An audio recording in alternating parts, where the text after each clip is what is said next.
Tingin sikit. Okay. Alright. Now, let's go on campaign. Join. Okay. So it's about DCS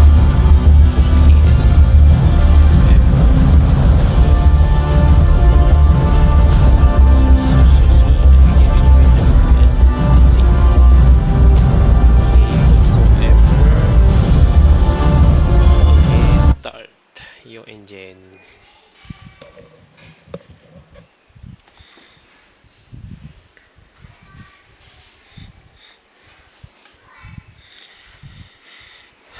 Okay, what am I playing right now?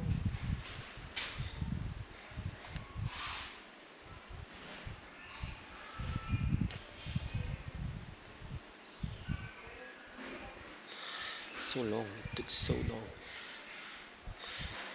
Took you so long, it took you all night. Took you forever to see I'm fine. You know I feel you feel good, feel you feel fine. Oh.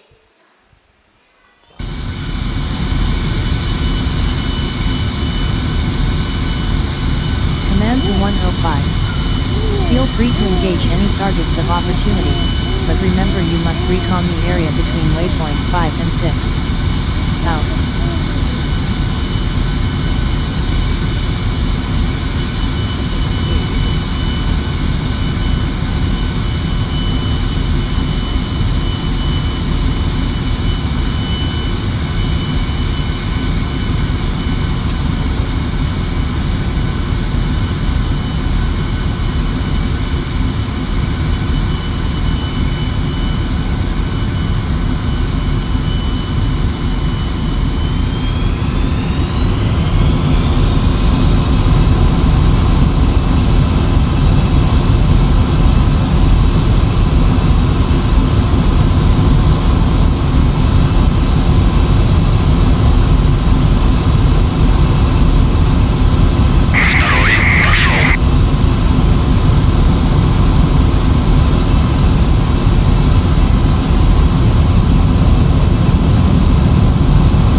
Control, please.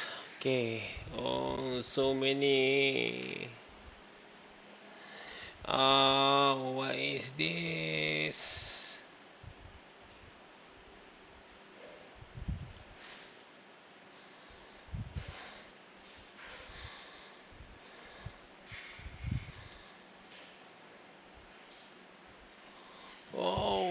So many.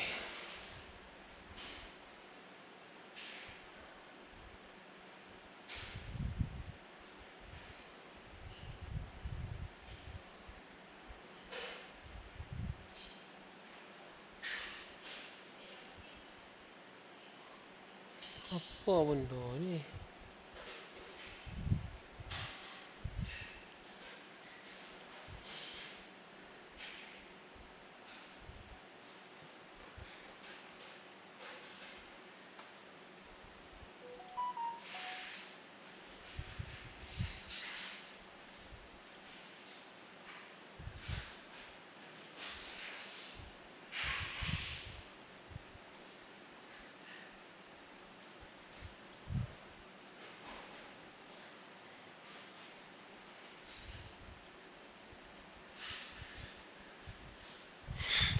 Aduh. Carrier, koko.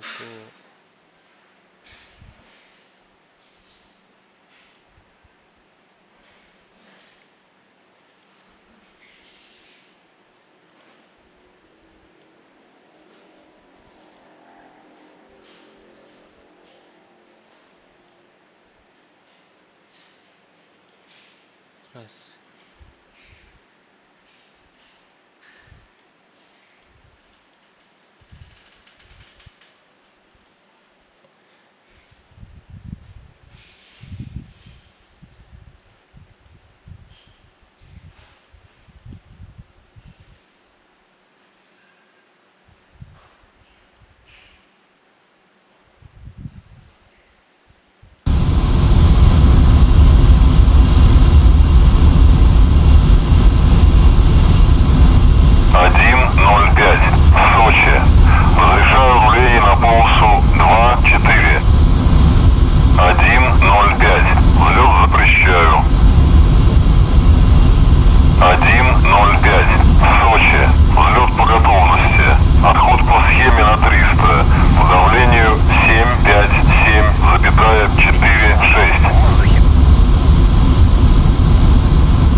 Hayya.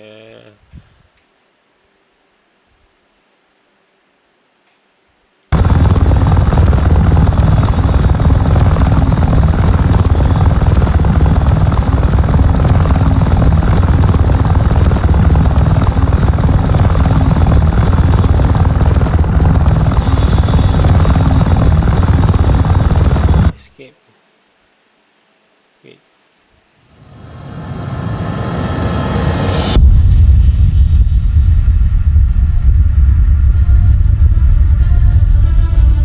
Restart.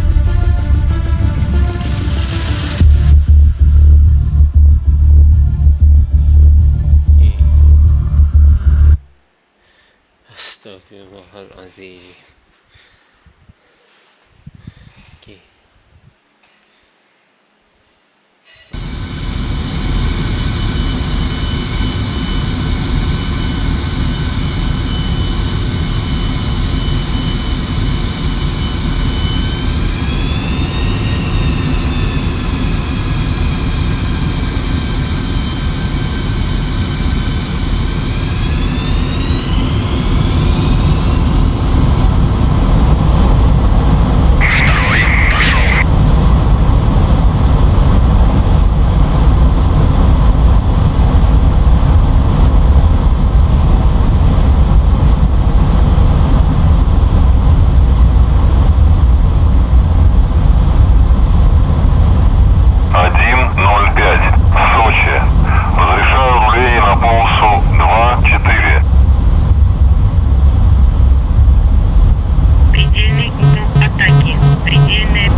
dululah. Lain kali tiba-tiba nak terror apa terjadah.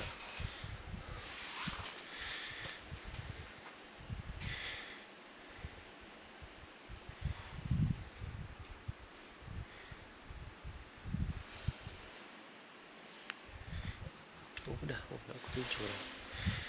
Aku 7 habis lah. Cukup. Lagi 20 minutes. Okay, whatever. Bye. Welcome to the SU-25T Frogfoot. Yeah. The Frogfoot, also called the Grach, is a very capable ground attack aircraft that can destroy most anything on the battlefield. Before we start blowing things up though, let's first learn how to start up this bird and taxi to the runway. The first thing I'll ask you to do is turn on the electrical power by pressing right shift and L.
With the electrical power now engaged, you can see that the heads-up display, or HUD, comes to life, as well as many instruments and cockpit lights. Before moving the aircraft, make sure that more than 3 minutes have elapsed in order to let the horizontal situation indicator gyro to align properly. Now that you have power, let's turn on the navigation lights by pressing right, control, and L.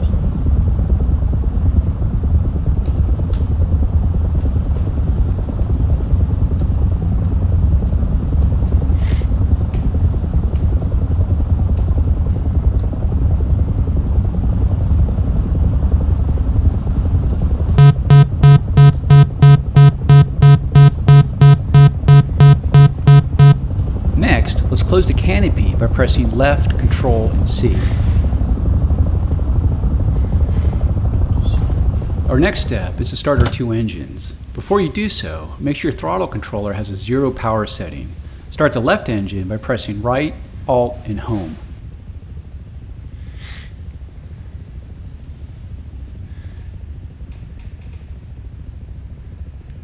With the left engine started, press right, control, and Home to start the right engine. Off the lower left corner of the TV display is the engine gauge, with needles marked 1 and 2 for the two engines. When an engine is being started, one of the two green lights below the gauge will light. Once the light turns off, it indicates that the engine is ready for operation.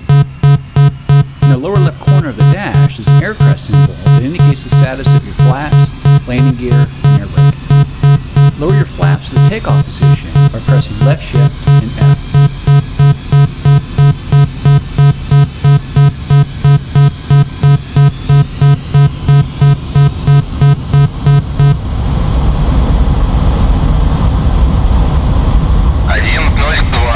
Ассистент, разрешаю руление на полосу 8. Предельный угол атаки.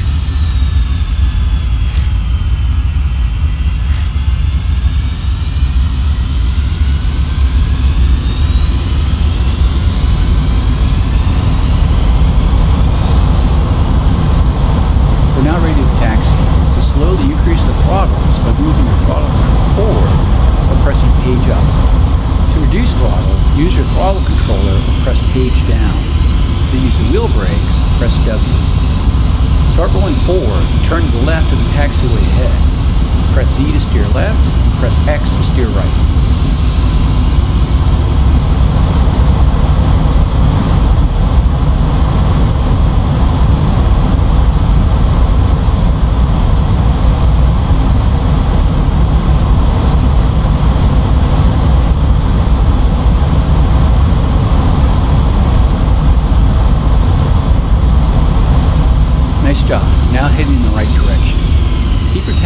speed around 10 kilometers per hour, as indicated in the top left corner of the HUD.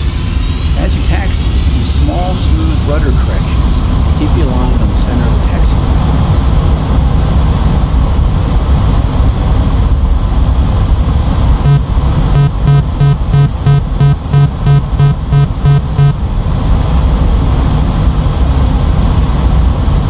Kejada semua ni. Just control.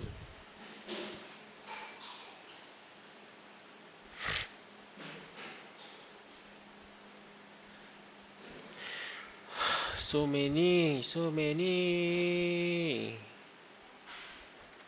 How to?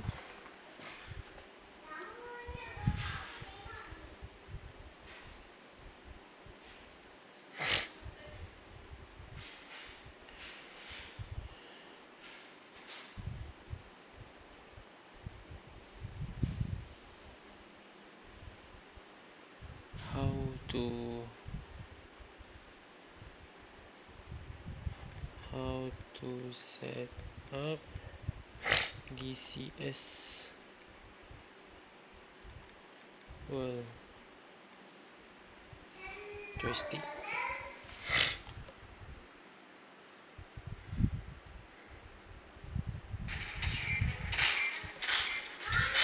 Kejada yang susah betul.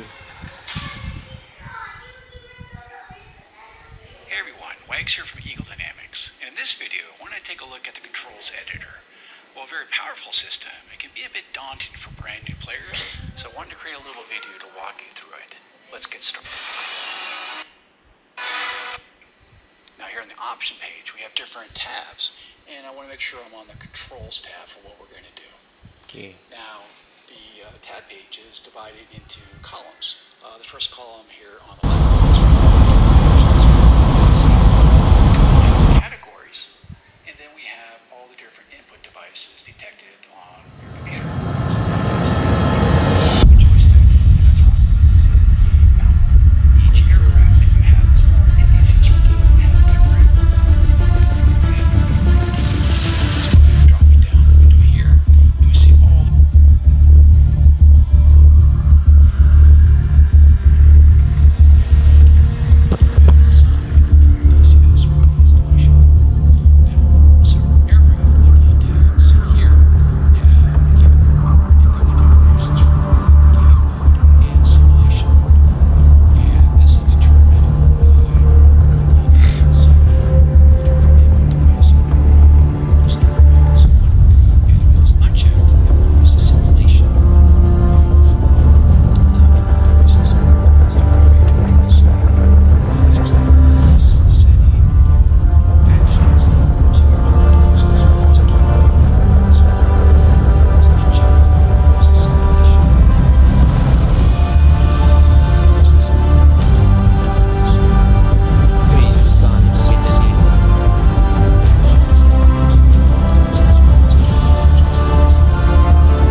Okay. Fly. Welcome to the Cockpit Overview lesson. Today, we will take a detailed look at the Mustang cockpit. You can use mouse look mode to move your view around the cockpit. To turn mouse look mode on and off, press left Alt plus C. Throughout this lesson, pressing the spacebar key will initiate the next consecutive step once instructions for the current one are complete. Press the spacebar key when you are ready to begin.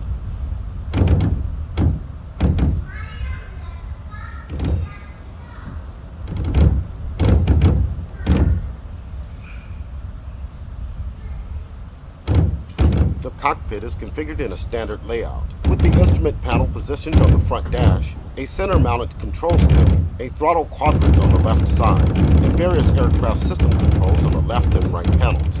With the exception of the flaps control handle, which is located in the bottom left corner of the cockpit, most of the indicators and controls are well organized and easy to read and reach.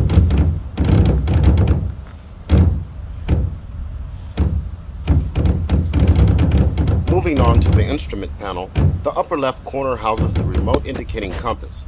The compass unit is installed inside the left wing and transmits magnetic readings electrically to the cockpit indicator.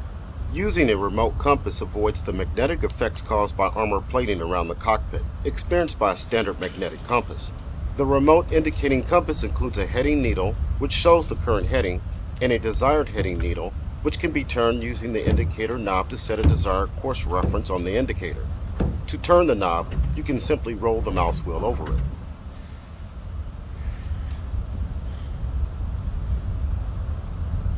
To the right of the remote indicating compass is a standard clock. The winding knob can be used to set the time. Doing so requires pulling the knob out with the left mouse button, then rolling the mouse wheel over the knob to rotate it.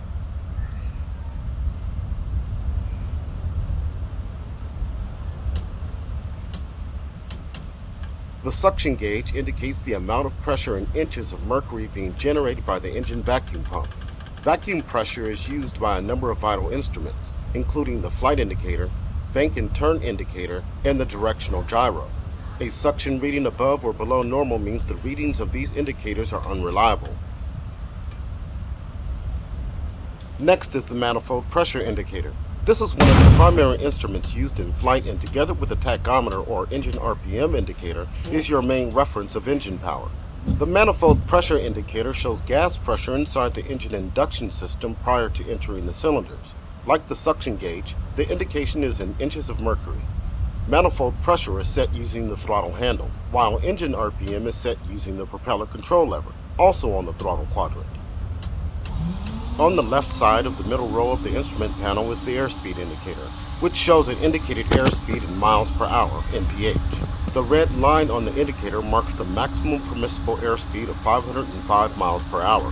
It's important to remember that maximum permissible indicated airspeed is reduced as altitude increases. For example, it is 400 mph at 20,000 feet and 300 mph at 30,000 feet.